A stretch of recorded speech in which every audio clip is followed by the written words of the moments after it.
What is up, Waves Capital? It's Royce Jacob. Welcome back to the channel. In this video, I want to talk to you about my favorite stock for the month of September, especially after seeing the earnings report that they just released right before I sat down to record this video.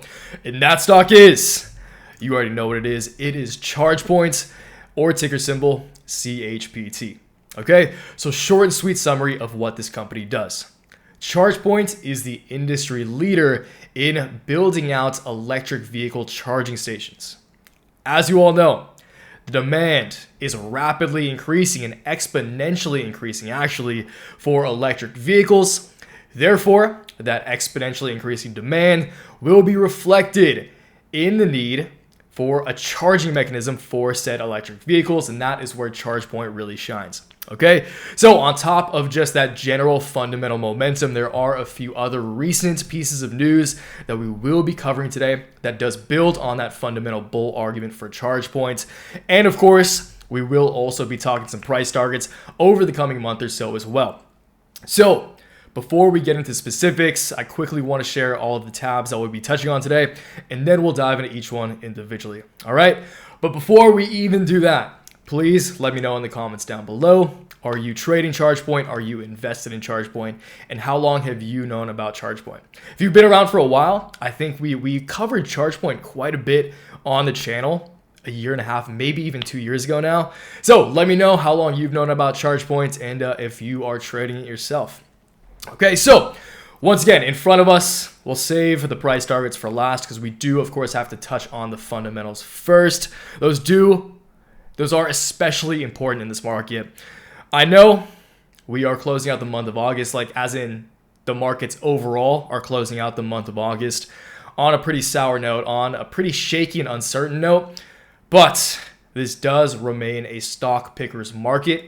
And I just want to remind you guys of the fact that if you are capable of picking out the winners, of picking out quality stocks in this shaky market environment, you will still win. Because ultimately, at the end of the day, investors still want their capital to work for them. They still want their capital to find a home in the markets.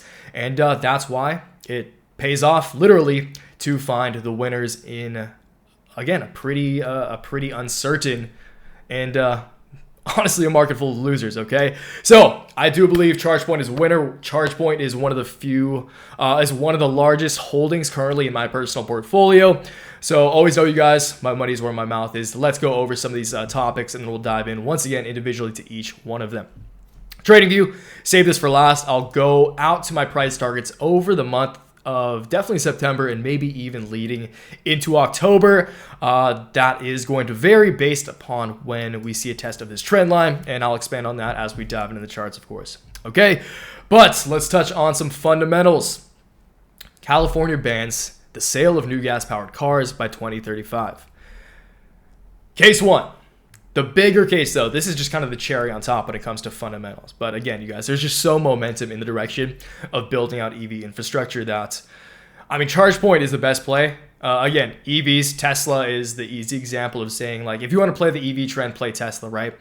But the argument that I've made for ChargePoint for, again, years now is the fact that there are going to be so many competitors in the space of electric vehicles themselves, right? You got Tesla, you got Lucid, you have Rivian, you name it, it's probably overinflated, and it is probably a competitor within the EV market.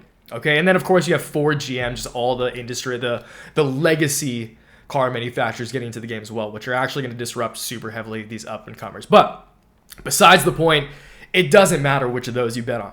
If you're betting on the fact that is a pretty much objective truth at this point, that EVs are going to increase in demand, and once again, exponentially increase in demand, then we're going to need more chargers. And again, it doesn't matter which electric vehicle you buy, it's going to need to be charged, and that's why ChargePoint Holdings shines. Okay, I mean, it's just such a pure play, and the market cap as well is sub $5 billion. Like, this is it's like betting on Ford or betting on like the gas station, right? Betting on cars versus betting on gas stations. That's kind of what ChargePoint is. You're betting on gas stations. Like, if there's a gold rush, don't go mine for the gold, you sell the shovels, right? That's the old cliche. So anyway, sorry for that little tangent, but I did feel it was important to just get that point across. California banned sale of new gas-powered cars 2035. Good news overall. And then we will get into the highly debated but objectively bullish news, at least as far as EVs are concerned and EV infrastructure is concerned, what the Inflation Reduction Act means for US EV growth. Okay, so we'll touch on this. We'll touch on a few key points here that do kind of highlight some of the reasons that this Inflation Reduction Act will excel the adoption of electric vehicles and electric vehicle infrastructure more than it already is. And really, this is, as far as recent news is concerned, the biggest fundamental bull catalyst for the EV sector overall. Okay, so before we get into those two, and then once again close out the video talking some price action, price targets over the next 30 to 60 days, that will be our time horizon, I should say. I do want to touch on the newsletter that I sent out just before this, briefly go over ChargePoint's earnings, some of the metrics from the earnings report. Not going to get super specific, you guys. You can go just Google ChargePoint's earnings or go onto their site if you want to know the specifics, but I just summed up my thoughts here in the newsletter that I sent out right before recording this video. Okay, so ChargePoint earnings. ChargePoint has wrapped up their Q2 earnings report, and I would call this one a win. The report itself was a bit bittersweet, but definitely fell on the sweeter side. They reported an EPS, which is an earnings per share, of negative 28 cents versus the forecasted negative 25 cents per share. But this loss was on revenue of $108 million versus the estimated $103 million. Okay, so that is a solid beat on revenue. They also maintained their full year guidance, which is extremely impressive given the fact that the majority of companies have slashed their guidance. Okay, so again, demand picking up, their ability to become profitable on the decline, which is definitely an objective red flag for ChargePoint. But this is a young company. That's the reality of young companies. You got to pay to play, and you do have to pay to win in some instances, especially, again, they are the industry leader. So it's it's not like they're paying for a chance to be the industry leader or have a place in this industry. They are the industry leader. They are solidified as the industry leader for the foreseeable future. And again, if you're betting on EV adoption, it's the obvious bet to bet on ChargePoint. Okay, again, and for your guidance, that's huge. In this macroeconomic environment, that is significant. ChargePoint stock popped 6% upon the initial release of that report, but has experienced a bit of a roller coaster price action since. At the time of writing, stock still up 3% in after hours. I didn't highlight that, wasn't supposed to read that, but if you guys happen to be watching on the day of release, if the markets do see relief tomorrow, I think ChargePoint will have an exceptional day and likely an exceptional week as well. Again, this is a stock picker's market, you guys. The winners will be rewarded, and ChargePoint just proved that they are one of the winners in a market of losers because there are a few other big companies that reported today. I think every other one was in the red. Okay, and the fact that ChargePoint was able to see green at all following the carnage that we've seen in the markets over the past 3 sessions, that in itself is significant because that's showing optimism in an incredibly pessimistic environment. Any smart investor can identify the fact that this company is a promising investment at these levels, and I think that sentiment will be reflected in the stock price over the coming months. Let's just talk about this, you guys. Get the plug out of the way right now. And I do want to touch on the fact that we did just in the Waves Cap portfolio pick up quite a bit more ChargePoint calls. And ChargePoint, before going into these earnings, was one of the largest call positions in my personal portfolio. Little teaser, little look inside the portfolio for you guys. So is Unity. Unity is another one of the large positions that I'm bullish on right now. But ChargePoint did get some profits from our uvxy call position that I've been mentioning over the past few videos. Again, you guys, even if you're bullish on select plays, when the markets are shaky, you have to stay hedged, especially so you can reap some profits from a hedge position and put them into some other positions that you're actually excited about and bullish on, okay? And that's what I did with ChargePoint today, and that is what I hope some of you guys who are part of the newsletter portfolio group, part of official Waves Capital, did as well, because I do believe those will pan out pretty beautifully, okay? So again, you guys, there's always a light in the darkness, and that's kind of what this referenced. Patience pays. I'll just read this as well just because it's a good PSA. in terms of the market overall. So keep in mind, you guys, the principles remain the same. We will jump into ChargePoint right after this, but choppy waters have returned. Choppy waters will likely stick around, but I still stand by all of the base fundamental bull arguments that I've been reiterating over the past few days, past month even. I don't feel the need to expand further, but just know I still believe another move up is on the horizon for select growth names, specifically small to mid caps. Those we touch on here on the channel. The tape isn't pretty, but we assume that short-term volatility was coming. Investors are easily startled these days, and that weakness is reflected in the markets. If you have conviction around a macro trend, then hold your ground and don't let the day-to-day ups and downs affect your ability to stick to your game plan. As we always say, patience pays. Okay? So, again, you guys, just keep this in mind. There is always a chance, especially in this macro, that we do see further downside. But again, stock picker's market. You pick out the winners, you pick out the diamonds in the rough, then you will be making money while everyone else is losing it, which makes that money you earn worth that much more. Okay? So, if you want to know how I'm trading on a day-to-day basis, if you want to join, once again, the official Waves Capital, if you want these daily newsletters, include price targets, go over a whole bunch of targets. This was just today's price targets newsletter, covered all the names you see right here. And that is, once again, on a daily basis. On top of course, the Trade Alert newsletter, which is this puppy right here that we just read over. Then join the team. Join the winning team, you guys. First link down in the description box below. $15 a month, $40 for every 3 months. Heck, you can try it free for 7 days and just unsubscribe if you don't like it. But again, you get everything you can see in this description right here. And that is the first link down below. So if you do choose to check it out, welcome to the winning team in advance. I look forward to seeing you in there. And if not, no worries at all. That's your loss. So that aside, let's get into some of this news once again, and then we will dive into ChargePoint and close out the video with some price targets. Key points. We're just going to read over these key points here, you guys. Key points. California, the country's most populous state in the center of U.S. car culture, is banning the sale of new gasoline-powered vehicles starting in 2035, marking a historic step in the state's battle against climate change. The rule will force automakers to speed up production of cleaner vehicles beginning in 2026. That's pretty soon, right? The policy will not ban people from owning and driving conventional vehicles or from selling them on the U.S. used market. Still, big deal, of course. You can't just cut this cold turkey, and this will be a slow and steady wins the race kind of thing. This is very controversial, but ultimately, as far as the environment is concerned, this is an obvious step in the right direction. That is inarguable. So, once again, the point of this, just good news, because it's pretty likely that other states will follow suit, because California is kind of the trendsetter, and that's just the nature of, that's the law of the land right there, okay? So, let's cover this as well. And then, again, this is really the biggie from a capital injection perspective into the EV infrastructure space. The passage of the Inflation Reduction Act. Very inappropriately named, but I know why they named it that. Everyone wants inflation reduction, right? That is a super...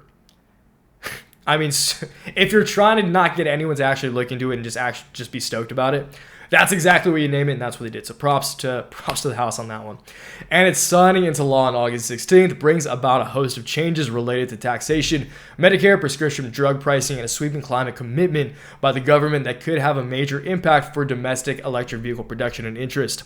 The Inflation Reduction Act is a massive climate bill, the largest to ever be passed in the U.S., at $369 billion in spending dedicated just to climate initiatives. The bill also has sizable incentives for electric vehicle manufacturers and consumers and will likely drive significant EV growth and adoption in the US.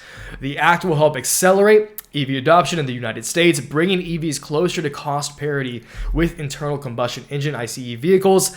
The act is a breath of fresh air for the EV market in the US, which has lagged global peers in recent years.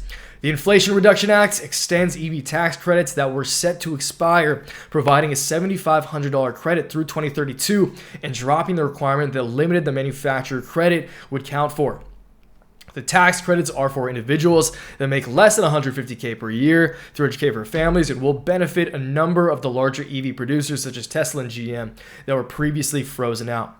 Okay, so again, the more the EV market in general expands, the more adoption that we see, and the more consumers are buying EVs, the more they're going to need to charge those EVs.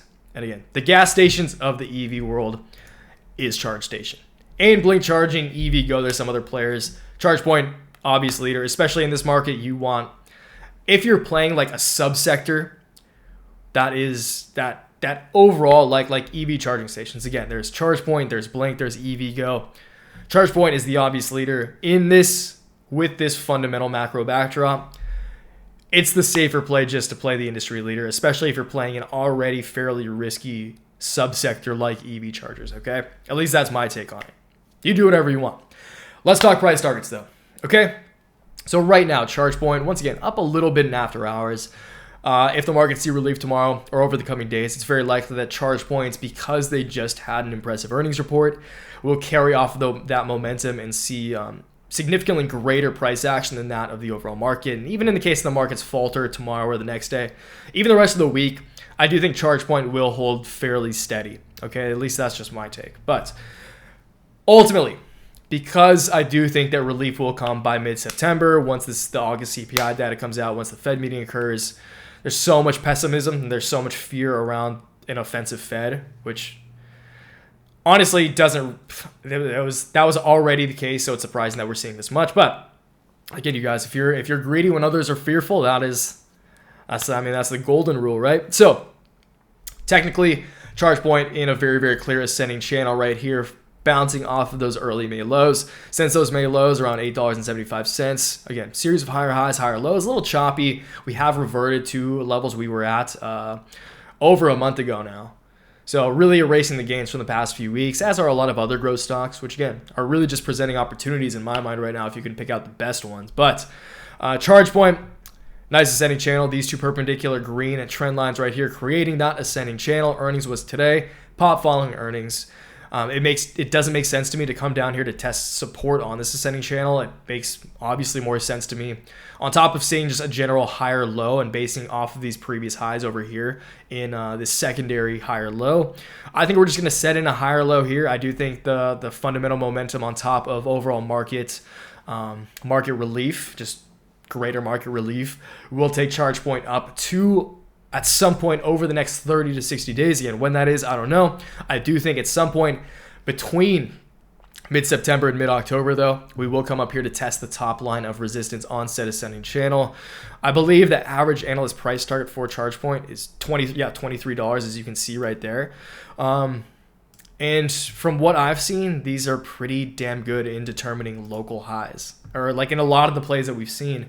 That's acted as a pretty damn good indicator of determining local highs, is the averaged analyst estimate price target. Okay, so $23 is above kind of that top line of resistance in the case that we do test resistance on October 21st. But personally, as a trader, when will I be taking significant profits on my ChargePoint call position? That is going to be when we test this top line of resistance, okay? So ultimately dependent, if we test it on September 16th, that is just a large options expiration day. That would bring us to about $20.70, just $20, just call it $20.50. If we test it October 5th, that would take us to about $21.30. And once again, if we test it on 10/21, a very, very common, just give you guys a look inside. That's where my personal options contracts expire. That would take us up to about $22.30. Okay, ultimately, you guys, my price target is completely determined upon when this trend line is tested. So if you choose to trade ChargePoint, then I do recommend you, of course, draw these trend lines in your charts for themselves. These are just stick figures. You can all do it. If I can do it, you can definitely do it. And just stay vigilant. And if you did, once again, get in on some of these trades with me, if you, of course, believed for yourself that ChargePoint was going to beat on earnings. And congrats to you. Cheers to that. And I look forward to what the coming weeks and months have in store for some of our other favorites. I'll talk to you guys in the comments downstairs. Once again, if you want to join Waves Capital officially, and if you want to step up your trading and investing game, first link in the description box down below. I'll see you in there. Until then, always remember, take action, make waves. Peace, team. My voice is shot.